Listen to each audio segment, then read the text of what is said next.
It is always correct to celebrate the release of another big indie game. My name is Tom, otherwise known as Titanium Legman, and welcome back to the channel.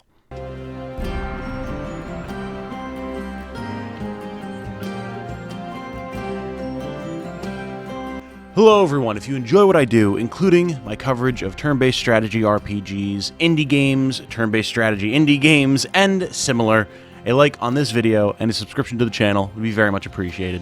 Thank you so much. So what is the big release of the day today? It is, of course, the 1.0 leaving early access release of Songs of Conquest. This is one that I have had my eye on for quite a while. When I last covered it on the channel, we were much smaller and didn't have the reputation for turn-based strategy that we now do, and so it didn't get as much traction as I would have liked it to. But a couple years have passed, and the good folks at Lavapotion have done a stellar job releasing what is, in my opinion, the single greatest tribute to the Heroes of Might and Magic-like series of games to ever hit the market. Songs of Conquest is beautiful. I do not think I need to tell you that. You can see the footage on screen for yourself right now. It is a phenomenally pretty game, and fortunately, the gameplay behind it is just as strong. So, for those of you who may be asking, what is Heroes of Might and Magic, and what is a game like it going to be like? Well, if you remember way back when we were first talking about Unicorn Overlord, I likened the overworld traversal to Songs of Conquest. This is why. In Songs of Conquest, you will be traveling around the game map, or if you want to say the world map, but each mission is a standalone thing, and collecting resources, finding points of interest like new items or potentially some soldiers that you can recruit, maybe a little lore piece, things like that, until you come across groups of enemies. When you come across a group of enemies, you can engage with them in combat, and this is where things are going to diverge from what you're used to with like an FFT or an ogre battle or something like that. But you'll engage them in combat, and you'll be given the option of either doing a quick battle and just letting the AI fight for you, or doing what I prefer to do and going into a manual battle.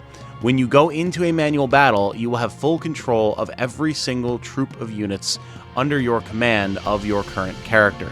You go around, do your combat, fight different enemies, win, move on.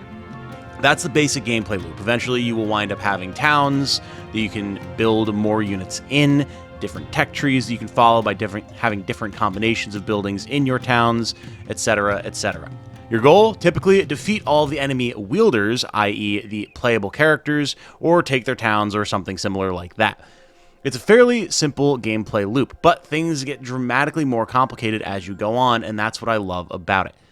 Similar to things like Heroes of Might and Magic, as you get more towns available, you increase your tech trees, you'll get more wielders that you can field, each of which are going to have their own levels, their own armies, and their own specializations in terms of what magic they can wield, and potentially what skills they learn that are going to push them towards using one type of unit over a different type of unit, or potentially not really even being a combat focused and more exploration focused, running around, gathering resources, things like that.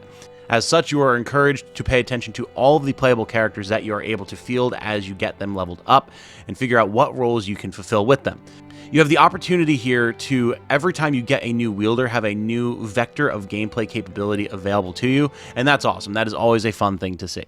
A big factor in the gameplay of Songs of Conquest is the commander spells that you're going to be able to cast to influence a battle. These are pretty universal across all different types of wielders, but what differentiates them is what mana types you have available to you. If you're familiar with something like Magic the Gathering, something that I've been referencing more and more recently on this channel, I guess it speaks to the core design of Magic despite its current foibles, you will have different spells that become available to you. Your wielder may have some natural affinities that give you certain types of mana each turn that you can utilize, and then the types of units that you're fielding will give you other types of mana. So if you have a bunch of human soldiers, footmen, archers, things like that, you'll get a lot of order mana, which is going to give you some fairly basic options like attack and defense buffs, maybe something that increases your movement speed due to like blowing a war horn as a march, things like that. Whereas if you have a number of, say, Fae creatures, you'll get a lot more nature magic, where you're going to have the ability to create thorns that block paths on the battlefield, or summon swarms of flies to poison and damage enemies, summon chain lightning, different druidic style magic. Each different type of unit has a different type of magic associated with it, some of them more than one. So not only is it important to figure out what type of character and what type of unit that character wants to have in terms of just general combat capabilities, but you also want to make sure that you're catering to the style of magic that you want to be able to use with that setup of wielder and characters/soldiers. It gets a little complex, but once you kind of get your hands on how the system works and grapple with it a little bit, it becomes very satisfying to figure out exactly what you want on any given character. So that's the basics of the gameplay, but what does the rest of the game entail? Well, what's beautiful is that with this 1.0 release, we now have 4 campaigns spread across the 4 major factions of the game that you can engage with. Each campaign has 4 missions associated with it, and while you might be like, wow, that seems really short, keep in mind, these are big maps. These are big missions. Think something like Genealogy of the Holy War, if you're familiar with Fire Emblem. You'll have multiple missions in one campaign mission to take different towns, deal with certain enemy wielders, and each of those can take a number of turns. It's not uncommon for a campaign mission, especially when you're playing on the second highest difficulty in Worthy, to take 40, 50, 60 turns. It can take a long time, especially with the time it takes to build up resources, recruit units, build up your town architecture, make sure you're thoroughly exploring, completing side quests, finding items. It can be a pretty lengthy experience. So if you're someone who's worried about getting your bang for your buck in terms of these single-player campaign stories, don't worry, there is a lot here and it will take a long time to carve through it. The 4 campaigns are as follows. You have a standard human campaign, a frogmen campaign, which is really fun, an undead campaign, and then a sort of desert mercenaries campaign. Each of these have their own story, their own different types of units that are going to be available, your own terrains, biomes, gimmicky type of mechanics, all that type of fun stuff. So it's going to keep things varied as you progress through the game. But don't worry, if you clear those and you're still looking for more, that's where Songs of Conquest really begins to shine because it has a thriving community involvement. This can come in 2 major forms. First of all, custom community campaigns, where people can go into the map editor and create whole sprawling campaigns for you to then download and play, as well as a variety of different multiplayer maps. If you were not aware, Heroes of Might and Magic is very well known for its online verses as well as its hot seat verses, perhaps its most well-known thing, where you can have your buddy or even a couple of buddies come hang out at your place. You can each take your turn, swap out your seat, let the next guy take his turn, and go round and round until someone winds up victorious. With these 2 sides of community customization and creation, there is a potentially infinite amount of life in a game like Songs of Conquest. So if you are a value-minded person, this is going to be a potentially great pickup, as long as the gameplay resonates with you, to have limitless amounts of entertainment on your hands. I highly recommend that you look into this aspect of the game as well. Don't just play the campaigns and then dip, unless that's just really what you're here for, but I really encourage you to check out the community side of things. Beyond just the campaign and community-created maps, there are also some new features that have been added that I haven't actually had the opportunity to tinker with yet, but which Lavapotion highlighted in an Leaving Early Access post that they put up on Steam recently. First off, they've got a new gameplay mode that they call Challenge Maps, which are going to be just as difficult as they can make it, pushing you to test your tactical acumen and figuring out exactly how to set up your kingdoms, how to set up your wielders and your armies, and to deal with all the various challenges that they've thrown at you. There's 11 of these challenge maps currently, and I would not be surprised if they create more over the lifespan of the game. You also have standard Conquest maps. These are just single map missions where you'll have a variety of different tasks ahead of you, standard type skirmish deals, each with different objectives, different map layouts, things like that. So even once you've left the campaigns behind, there's still going to be plenty of content for you to sink your teeth into before you even need to get into all the community stuff, although again, I do really encourage you to do that as well. As far as the game's presentation, I mean, we already talked about the art style. It's incredibly beautiful. This is some of my favorite sprite work that I've seen in games in a long time. It just has such a dark, magical, fae sort of feel that hasn't been matched in so many different games. What Lavapotion has done here with these graphics is incredible. Then we get to things like the animations, the sound design, and also all top-notch. Like, the amount of frames that go into any given unit running across the battlefield, smacking an enemy, taking a hit, the death animations all look so good. It feels great to play and to watch these battles play out, and it's one of the big reasons that I tend to not let the AI just auto-resolve a battle for me unless it's just a complete slaughter, or potentially I'm getting crushed and I need to see if the AI can figure out a better solution for me. But that's happened less as I've gotten better at the game. In terms of the sound design and the music, also top-notch. I mean, every hit feels chunky. The spells, when they get cast, feel appropriately magical in the ways that you would expect. Like, you don't have a crack of thunder as a line of magical shields come down to defend a unit of troops. It feels echoey and strong and resilient. But damn, if someone drops some lightning on you, you're going to feel that. The crack of thunder is going to be extreme. The music is also phenomenal. It's just very nostalgic. It reminds me of a lot of some of my favorite games to play. There's vibes of Hearthstone and Project Zomboid, and then just classic Heroes of Might and Magic and older real-time strategy, turn-based strategy games. It's just chef's kiss. It feels so good. And each campaign, which is super cool, has a whole song that will be played in cutscenes between each mission that tells the story of what's happening in that campaign, which you'll then be able to experience the entirety of by the end of it. And it's like you got a classic bard in a tavern telling the story of a hero with their trials and tribulations, their triumphs and their failures. And it's really good. Like, Lavapotion got some talented people in here to do this music, and it just makes the end of mission reward of getting the next snippet of the song so good. It's a little thing, but it's a very satisfying thing nonetheless.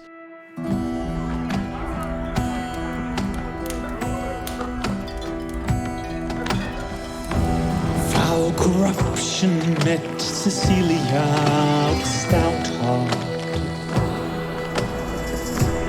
Risen dead, created by some magic black art. Fought the Fae, believe they've been betrayed. The Baron say was on its way.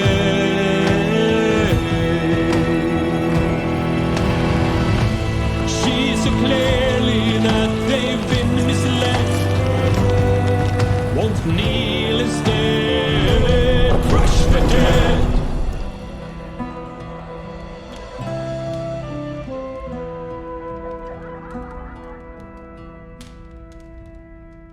Finally, the story of Songs of Conquest seems very interesting. Full disclosure, I've not finished the entire thing, partially because, you know, the 4th campaign is coming out today, if you're seeing the video today.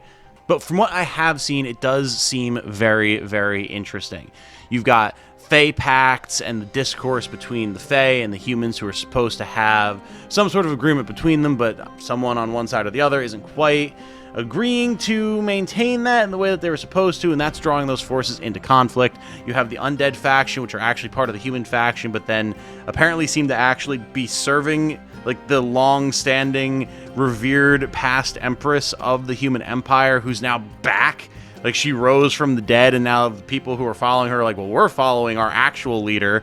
You need to join us, otherwise, like, you're the heathen here. So it's very much a strange sense of nobility and honor coming from the necromancers and the undead. I'm excited to see where that goes. You've got the Barian mercenaries and the frog folk and just all these different factions at play. It's not something that's as sprawling as something like your Tactics Ogre, of course. That's always the golden standard to meet. But it does some very interesting stuff with its world building that makes the story fun to follow along with as you sink your teeth into the strategic gameplay. And I think at baseline, that's what you need from any game like this, especially when there's such a focus on community content and verses and stuff. Like, putting more time and effort into making those aspects of the game as strong as possible forgives a lighter touch when it comes to story, so long as there's still an interesting world there to kind of ground the whole thing in. So where can you play Songs of Conquest? This is a PC-only title via Steam. It just launched out of early access on Steam. So if you're a console player, I'm sorry, but this one is not going to be for you for now. Perhaps some ports will come down the line. Might be a little bit hard to do. Not exactly the genre of game that's meant for consoles, but we'll see. Stranger things have happened, and I do believe that Lavapotion could do it if they wanted to. But for now, you're going to want to pick this up on Steam. If you're watching this on release, you have 1 week to pick it up for 20% off. It'll be $28 US. I highly recommend that you do so. This is another phenomenal indie title from a group of passionate people who've been working on it for 7 years, pouring their blood, sweat, and tears into making a tribute for one of their favorite games of all time and a sadly very underserved genre of strategy games in the modern era. So I highly encourage you to go check it out. Even if it's not your normal genre of strategy, if you are more of an FFT, Fire Emblem, Ogre Battle style person, go check out Songs of Conquest. I think there's something here for a lot of people who are into that genre, because that's the situation that I'm in. I was never much of a Heroes of Might and Magic guy growing up, largely because I didn't know about it. I'm sure I would have loved it if I got into it when I was a kid, but even so, I knew of it enough to recognize its roots in Songs of Conquest and yet still enjoy it for what it is on its own without being a diehard of the genre like so many people have been who grew up in that era. Go check it out. Support your local indie devs. Thank you to Lavapotion, who gave me early access to the game years ago, so I've had it kind of in my back pocket for quite a while. I do very much appreciate all of y'all, and congratulations on the release. It is very much deserved. With that said, though, I'm going to start wrapping this one up here. My name has been Tom, otherwise known as Titanium Legman. Peep the game's Steam link in the description. I will have it there for all of y'all. Go support your local indie devs. They deserve every ounce of it. Beyond that, though, hope you all have a good night. Stay safe and healthy out there. And remember, be good to each other. Bye now.